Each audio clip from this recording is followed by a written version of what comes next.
परीक्षार्थियों, स्वागत है आपका मेरे YouTube चैनल पे। और 2023 की परीक्षा आने वाली है, लेकिन मैंने 2022 का एनुअल पेपर जो आपके सामने रखने का प्रयास किया है। ये कला वर्ग के विद्यार्थियों के लिए है। इसमें से कुछ प्रश्न वैसे साइंस के लिए भी मिल जाएंगे। बताते चलें, ये जो पेपर है वो 12वीं बिहार बोर्ड के बच्चों के लिए है। और साथ में यदि कुछ हिंदी से संबंधित यदि कंपटीशन की जो तैयारी कर रहे होंगे तो उनके लिए भी यह पेपर जो है लाभकारी होगा। तो आइए देर न करते हुए थोड़ा सा कम समय में इसको हम खत्म करेंगे। 100 ऑब्जेक्टिव टाइप प्रश्न आपको कराए जाएंगे, तो इसको आप ध्यान से देखेंगे। पहला प्रश्न है कि मृत्यु के समय कुछ समय पहले स्मृति बहुत साफ हो जाती है, तो इसमें उसने कहा था। अगला दिया है भक्ति विमुख जे धर्म सो सब अधर्म करी गाय, ये जो है छप्पा है। अगला प्रश्न है मुक्ति बोध का पूरा नाम क्या था, तो गजानन माधव मुक्ति बोध। अगला क्वेश्चन है कि नामवर सिंह का जन्म स्थान कहाँ था, तो ये वाराणसी से है। और बेगूसराय से रामधारी सिंह दिनकर।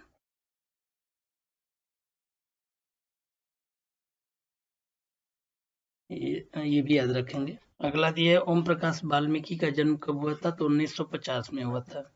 देखिए, इस पेपर से आप सीधे सीधे उत्तर आपको थोड़ा देख के इसको याद करने का प्रयास करिए, इससे आपको बहुत क्वेश्चन मिलेंगे। मलयज का जन्म कहाँ हुआ था, तो ये 1935 कब हुआ था, कब हुआ था, तो 1935 में। अगला दिया रघुवीर सहाय का निधन कब हुआ था, तो 1990 में। अगला है कि ज्ञानेंद्र पति का जन्म कब हुआ था, तो 1950 में। याद रखेंगे, उनका भी 1950 में था ऊपर। ओम प्रकाश वाल्मीकि का सुभद्रा कुमारी चौहान का निधन कब हुआ, 1945 में। अगला क्वेश्चन है कि हंसते हुए मेरा अकेलापन, ये जो क्या है, ये डायरी है, ठीक है। और ये किसकी है, मलयज की। इसको भी आप याद रखेंगे। सबक जो है वो मलिक मोहम्मद जायसी की रचना है और इसमें प्रेम के बारे में लिखा गया है। ये जो निर्गुण भक्ति शाखा से संबंधित थे और निर्गुण भक्ति शाखा के प्रेम मार्गी शाखा से संबंधित थे। अगला प्रश्न है कि निम्न में से गद्य कविता कौन सी है, ठीक है, वो हार जीत है। दिया है कि उषा का जादू कब टूटता है, तो सूर्योदय के समय। अगला है कि कलीराम किस पाठ से संबंधित है, तो जूठन पाठ से संबंधित है। अगला प्रश्न है कि सूरदास के दीक्षा गुरु कौन थे, तो वल्लभाचार्य थे। और ये कृष्ण भक्ति से संबंधित है, इनको भी आप याद रखेंगे। अगला है कि संत तुलसीदास किस प्रकार के कवि हैं, तो समन्वयवादी कवि हैं। अगला प्रश्न है कि पठित पाठ तिरिच क्या है, तो ये भी इसमें तिरिच जो होती है वो जीव का नाम है, विषैली जो छिपकली है उसको तिरिच कहते हैं। अगला प्रश्न है कि सूरदास की पठित रचना में किस रस की प्रधानता है, तो वात्सल्य। जो पिता पुत्र या माता पुत्र जो है वो जो भाव होता है उसी को वात्सल्य कहते हैं। देखिए, अगला जो है, जो बिहार के कवि हैं, राष्ट्र कवि की उपाधि किसे मिली है, तो रामधारी सिंह दिनकर को मिली है। अगला है कि प्रेम की पीर के कवि कौन है, तो ये हैं मलिक मोहम्मद जायसी। अगला प्रश्न है कि कविता के नए प्रतिमान को, यह जो कविता है इसको कौन लिखा है, तो नामवर सिंह लिखे हैं। अगला प्रश्न है कि उसने कहा था, कहानी शीर्षक में किसकी प्रधानता है, तो चरित्र की प्रधानता है। अगला है गंडक नदी किस पाठ से संबंधित है, तो ओ सदा नीरा से संबंधित है। तिरिच का पाठ किस से संबंधित है, तो तिरिच जो पाठ का नाम है खुद ही तिरिच है ना, तो इसमें नहीं है कोई भी, तो इनमें से कोई नहीं होगा। और इसके जो लेखक हैं वो हैं उदय प्रकाश। इस बात को भी देखिए, जितने भी आपको ये पाठ हैं सबके लेखक आप जरूर जानिए। अगला है कि भूषण की जो रचना में किस रस की प्रधानता है, तो बताते हैं वीर रस। और वीर रस का जो स्थायी भाव होता है उत्साह होता है, ये भी आप याद रखेंगे। हास्य रस का हास होता है अस्थाई। विभत्स का होगा घृणा या जुगुप्सा होता है, ये भी आप याद। श्रृंगार का प्रेम होता है, ये अस्थाई भाव है। ये कई बार ये भी क्वेश्चन पूछ देता है, रसों के अस्थाई भाव क्या है, घृणा या जुगुप्सा। अगला प्रश्न पूछा है कि जयशंकर प्रसाद का संबंध किससे है, तो बताते चलें छायावाद से। प्रसाद, पंत और निराला याद रखेंगे। ये जयशंकर प्रसाद हो गए, पंत सुमित्रानंद पंत हो गए और निराला, ये लोग क्या है, छायावादी कवि माने जाते हैं। अगला प्रश्न है कि गैंग्रीन का संबंध किस पार्ट से है, तो रोज पार्ट से संबंध है, ठीक है ना। गैंग्रीन क्या है, एक बीमारी का नाम है जिसमें उस अंग को काटना पड़ जाता है जहां ये गैंग्रीन होता है। अगला प्रश्न है कि भगत सिंह की माता का क्या नाम था, तो विद्यावती नाम था। भगत सिंह के पिता का नाम क्या था, तो सरदार किशन सिंह था। ये भी आप याद रखेंगे दोनों लोग के बारे में। अगला प्रश्न है कि रामधारी सिंह दिनकर की पत्नी का क्या नाम था, तो श्यामवती देवी था और ये बेगूसराय से संबंधित है। इनको राष्ट्र कवि भी कहा जाता है। ओम प्रकाश वाल्मीकि, ये भी लेखक है, इनके पिता का क्या नाम था, तो छोटन लाल था। अगला प्रश्न है कि ओम प्रकाश वाल्मीकि के माता का क्या नाम था, तो मुकुंदी देवी नाम था। अगला प्रश्न है कि मुक्ति बोध की माता का क्या नाम था, तो पार्वती बाई नाम था। चंद्र शर्मा गुलेरी का जन्म कहाँ हुआ था, तो ये जयपुर में हुआ था, याद रखेंगे। अगला है कि चंद्र शर्मा गुलेरी के पिता का क्या नाम था, तो पंडित शिवराम था। तुलसीदास का जन्म स्थान कहाँ है, तो ये राजापुर उत्तर प्रदेश में, चित्रकूट जिले में। सिमरिया से संबंधित थे दिनकर जी। ज्ञानेंद्र पति जो थे लेखक, उनका जन्म स्थल कहाँ है, तो गोड्डा झारखंड में, गोड्डा जिला है। गजानन मुक्तिबोध का जन्म स्थान कहाँ है, तो श्योपुर ग्वालियर, ये मध्य प्रदेश में है ना, इनको भी आप याद रखेंगे। अगला सुभद्रा कुमारी चौहान का जो जन्म स्थान कहाँ है, तो निहालपुर उत्तर प्रदेश में। राजापुर में तुलसीदास का है, याद रखेंगे। अगला प्रश्न है कि दिनकर जी के माता पिता का क्या नाम था, तो मनरूप देवी और रवि सिंह, ठीक है ना, याद रखेंगे। अज्ञेय के माता पिता क्या नाम था, तो बेंती देवी और हीरानंद शास्त्री, ठीक है ना। इनका पूरा नाम था हीरानंद सच्चिदानंद वात्स्यायन अज्ञेय। जे कृष्णमूर्ति के माता पिता का नाम था संजीवम्मा नारायण जिद्दू, ठीक है ना। ये दोनों को लोग को याद रखें। संजीवम्मा जो थी इनकी माता थी और नारायण जिद्दू जो इनके पिता थे। अगला दिया है कि बाण कृष्ण भट्ट के माता पिता क्या नाम था, तो पार्वती देवी और बेनी प्रसाद भट्ट, इनको भी आप याद रखेंगे। जयशंकर प्रसाद के पिता का क्या नाम था, तो देवी प्रसाद साहू नाम था। देखिए इससे एक न एक प्रश्न आपको मिलने वाले हैं, इसलिए एक बार इस प्रश्न को फास्ट दोहरा देंगे कम से कम समय में। अगला प्रश्न कि तुलसीदास के दीक्षा गुरु कौन थे, तो नरसिंह दास थे और ये सूरदास के वल्लभाचार्य, ठीक है ना, इनको भी आप याद रखेंगे साथ साथ। अगला है जाड़ा क्या है, मौत है और निमोनिया से मरने वालों को मुरब्बे नहीं मिलते, उसने कहा था। ये जो पाठ है किससे लिखा था, उसने कहा था, इस पाठ में लिखा हुआ है। तो इसका सही उत्तर ए हो जाएगा। सुबेदारनी का किस कहानी की पात्रा है, यह उसने कहा था कहानी की पात्रा है। नारी और नर एक ही द्रव्य की ढली दो प्रतिमाएं हैं, तो ये दिनकर जी की रचना है, इनको आप याद रखेंगे। अगला दिया कि कामनी तो अपने साथ यामिनी की शांति लाती है, तो ये अर्धनारीश्वर से है और इनके जो है फणीश्वर नाथ रेणु इसके रचनाकार हैं। गिरीश के उदय प्रकाश हैं, इनको भी आप याद रखेंगे। अगला दिया तेरी कुड़माई हो गई, ये जो है उसने कहा था, इस पाठ से लिया गया। त्राही त्राही करना मुहावरे का अर्थ है बहुत दुखी होना, ठीक है। कान देना का मतलब होता है ध्यान देना, ये भी आप याद रखेंगे। और लज्जित होना का घड़े भर पानी डूब जाना, ये पड़ जाना, तो लज्जित होना, ये इसको कह सकते। घी के दिए जलाना, इसका मतलब होता है आनंद मनाना, याद रखेंगे। घी का दिया कब होता है, जब खुशी की बात होती है। एक पंथ दो काज मुहावरे का अर्थ होता है कि एक साथ दो कार्य एक साथ होना। जी चुराना का मतलब होता है, लोग कहते हैं ना कि जी चुराओ, तो मतलब काम से भागना, है ना। अगला दिया लकीर का फकीर होना, इसका मतलब परंपरावादी होना, मतलब पुरानी जो बातें हैं उसी पर केवल चलते रहना, नया कुछ परिवर्तन को न स्वीकारना, परंपरावादी होना। अगला है कि नए धन अक, नए होगा, ठीक है ना, नए धन अक, और इसमें जो है अयादि संधि है, ये भी आप याद रखें, कई हो सकता है पूछते। ने धन अन होता है, नयन होता है, नयन का होगा, इसमें होगा ने धन अन होगा, ठीक है ना, और ये भी अयादि संधि होगा। अगला है कि उद्गम, तो उद जो है ना त और इसमें तो ये व्यंजन संधि है, उत धनगम होगा, याद रखेंगे, व्यंजन संधि है, ठीक है ना। उच्चारण होता है तो उत धन चारण होता है, तो उच्चारण हो जाएगा। अगला प्रश्न है कि जगदानंद शब्द का संधि विच्छेद क्या होगा, तो जगत धन आनंद होगा, ठीक है, इसको भी आप याद रखेंगे। कुछ रचनाकारों के बारे में थोड़ा सा हम जान लेते हैं। देखिए हमने अर्धनारीश्वर फणीश्वर नाथ रेणु बताया था, वो दिमाग से थोड़ा उतर गया था।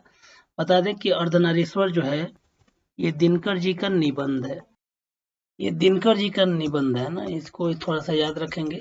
और अर्धनारीश्वर जो है वो विष्णु प्रभाकर का जो है वह है उपन्यास है, ठीक है ना। विष्णु प्रभाकर का उपन्यास अर्धनारीश्वर है, ये इनका निबंध है दिनकर जी का, ये भी आप याद रखेंगे थोड़ा सा। प्रगीत और समाज जो है वो नामवर संघ, उधर हमने आपको सारे रचनाकारों का नाम छोड़ दिया, लेकिन यहाँ थोड़ा सा मिला लीजिए। तिरिच जो है उदय प्रकाश का रचना है, ये लेखक जरूर आएगा, एक बार याद कर लीजिएगा।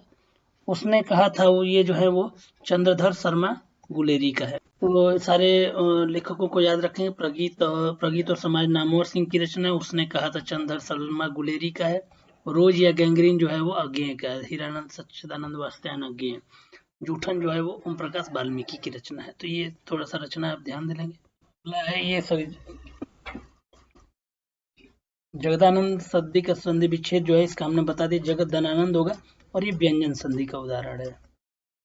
अगला दिया है कि महाशय शब्द का संधि विच्छेद क्या है, तो महाधन आशय होगा, याद रखेंगे। अगला है मनोहर शब्द का संधि विच्छेद है, तो मन धन हर होगा, मनोहर ये विसर्ग संधि है, ये विसर्ग संधि का उदाहरण है, ठीक है। अगला है कमलेश का संधि विच्छेद होगा, तो कमल धन ईस, ठीक है ना, तो कमल धन ईस ये होगा, ध्यान देंगे, ये बड़ी ई का मात्रा होगा, ईस मन ईश्वर होता है। अगला दिया है कि जगत शब्द का विशेषण है, तो ये होगा जग। अगला है आधार शब्द का विशेषण शब्द जो होगा आधारित होगा, इस पर आधारित। अगला है संस्कृत शब्द का विशेषण जो है वो संस्कृति होगा, शुद्ध ये यही मात्रा का ध्यान दे लेंगे, नहीं तो देखिए ऐसे सब संस्कृति ये भी पढ़ा जाएगा। अगला दिया है कि अग्नि शब्द का जो विशेषण शब्द है वो आग्नेय होगा, अग्निधन ईय, याद रखेंगे, तो इससे मिलके वो बनता है आग्नेय। ईय मन होता है उत्पन्न होने वाला, तो आग से उत्पन्न होने वाली जो चट्टान है उसको आग्नेय चट्टान कहते हैं। अगला है दिन का विशेषण शब्द जो है वो क्या है, दैनिक हो जाएगा। अगला है कि फीसदी होता है, तो इसमें जो उपसर्ग क्या है, तो फी उपसर्ग है। अगला दिया है कि बिन देखा शब्द में उपसर्ग है, तो इसका ये ऑप्शन हो जाएगा बिन, आगे वाला उपसर्ग। उपसर्ग क्या होता है, हमेशा आगे से जुड़ता है, और प्रत्यय जो है वो पीछे से जुड़ता है। अगला दिया नाचीज में शब्द में उपसर्ग है, तो आगे से ये ना जुड़ा हुआ है, तो इसको भी याद रखेंगे। अगला दिया कि पढ़ने वाला में प्रत्यय है, तो क्या हो जाएगा, वाला प्रत्यय, प्रत्यय जो होता है पीछे से जुड़ा है ना। अगला दिया खिलाड़ी शब्द में प्रत्यय है, प्रत्यय पीछे से जो, तो खेल धन आड़ी होता है, तो खिलाड़ी हो गया, तो ये आड़ी प्रत्यय है। अगला दिया दिखावट शब्द में प्रत्यय है, तो इसमें पीछे से क्या जुड़ा हुआ है, आवट जुड़ा है, याद रखेंगे। अगला है कि इसमें शुद्ध जो वर्तनी के अनुसार जो शुद्ध शब्द है, तो वो संसार सही है। देखिए शिक्षक कैसे लिखेंगे, इसको थोड़ा देख लीजिए, ये शिक्षक हो गया। वाक्य कैसे लिखा जाएगा, तो वाह आधा क या वाक्य। विद्यार्थी कैसे लिखा जाएगा, तो ये ऐसे लिखा जाएगा विद्यार्थी, या इस तरह भी लिखा जा सकता है, देखिए द। अगला दिया है कि निम्न में शुद्ध शब्द है, तो इसमें जो पुरुष जो है वो शुद्ध है, ध्यान देंगे। इसमें औ का मात्रा होता है, औरत होता है, ये पार्क में रेफ होगा, ये रोया नहीं होगा ना। अगला दिया कि भूतकाल के जो है वो कितने भेद हैं, तो 6 भेद हैं। चलिए ये प्रश्न जो है विवादास्पद है प्रश्न। सभापति जो होता है ना, वो पति और पत्नी, महिला और पुरुष दोनों के लिए सभापति आता है, ये याद रखेंगे, इसके लिए कोई नया सभापत्नी नहीं कह सकते हैं। अगला दिया कि नायक का स्त्रीलिंग क्या है, तो इसका देख लीजिए मात्रा कैसे लिखेंगे, नायका नहीं होगा, ना ई का होगा, ना सॉरी ये नायिका होगा, ठीक है। नीचे ऑप्शन इसका कटा हुआ, सी ऑप्शन में दिया हुआ है, तो ये सही है। अगला दिया कि अधिनायक में क्या है, तो इसमें ये ये उपसर्ग है, ठीक है, अधि। अधिकार दिया है, इसमें भी जो है वो ऑप्शन अधि ही होगा, ठीक है। अगला दिया है लिखाई में कौन सा प्रत्यय है, तो लिख धन आई होता है, लिखाई, तो ये होगा आई प्रत्यय। अगला दिया कि दौड़ने वाला, तो दौड़ने वाला में जैसे हम लोग पढ़ने वाला में वाला था, वैसे दौड़ने वाला में वाला प्रत्यय हो गया। अगला दिया है मर्दा शब्द में प्रत्यय है, तो ता प्रत्यय है, इसको भी आप याद रखेंगे। अगला दिया है कि खिलौना शब्द में प्रत्यय है, तो औना, इसमें औना जो सी ऑप्शन दिया है अभी हम आपको दिखा देंगे, सी ऑप्शन सही होगा, औना प्रत्यय है, ये जो औना प्रत्यय है, ठीक है ना, सी ऑप्शन।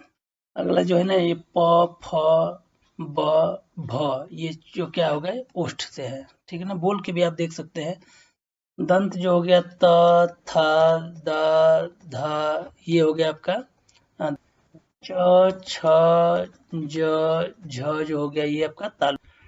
ट, ठ, ड, ढ, ये बोलेंगे तो भी इससे पता चल जाएगा कि कौन कौन सा है। मूर्धा मतलब जब जीभ ऊपर तालु में सटती है।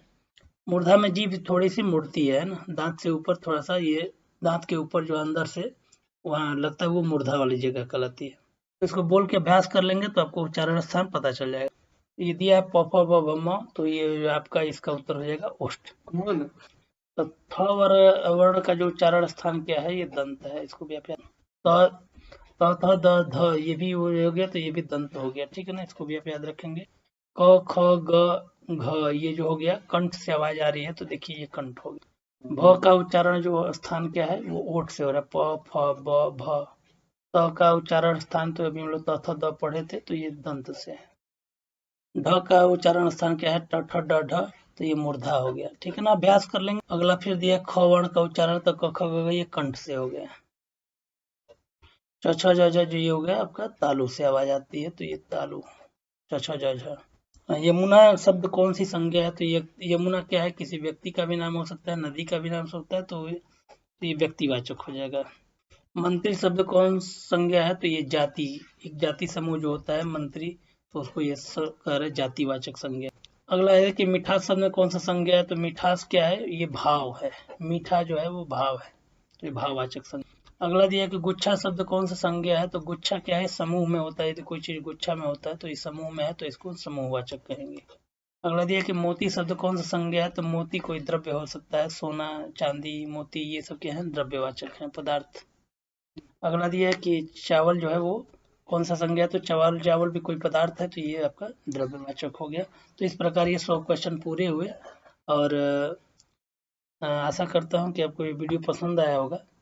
यदि तो इसको वीडियो को जो है लाइक करना ना भूलें, और कमेंट भी करें, और चैनल को सब्सक्राइब भी करें यदि सब्सक्राइब नहीं किए होंगे तो।